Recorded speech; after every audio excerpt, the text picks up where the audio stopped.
जैसा कि दोस्तों आप लोगों ने देखा कि सौम्या पोखरल एक जो कि एक नेपाल निवासी है, बीरगंज का रहने वाली है, जो कि टैटू बनवाकर खेसारी का जो कि बड़ी फ़ैन वाली बन रही है।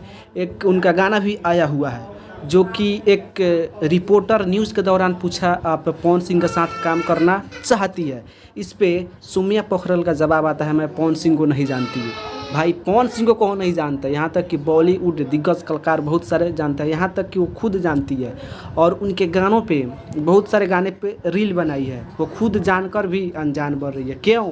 सबको पता है, क्योंकि उनको फेमस होना है, फेम चाहिए, उनको स्टारडम बनाना है और नाम कमाना है। चूँकि नाम कमाना है, पवन सिंह का नाम ले लो। पवन सिंह हमेशा विवाद में रहते हैं। चलिए, इससे कोई फ़र्क नहीं पड़ता है, ठीक है। पवन सिंह को नहीं जानती, लेकिन उनके गानों पे भाई रील क्यों बनाई है, रील बनाकर भी नहीं जानती है। और ठीक है, आप खेसारी जी आपको पसंद है, खेसारी जी को आपको अच्छा लगता है तो ठीक है, खेसारी के गाने पर रील बनाइए, उनके वीडियो में सपोर्ट करिए, जो भी हो। और हमें क्या, तो आप लोगों का ये क्या सही है कि सौम्या पोखरल पवन सिंह को नहीं जानती होगी? आप लोग कमेंट में ज़रूर बताएं भाई, पवन सिंह को कौन नहीं जानता होगा। जानती होगी लेकिन अनजान बन रही है।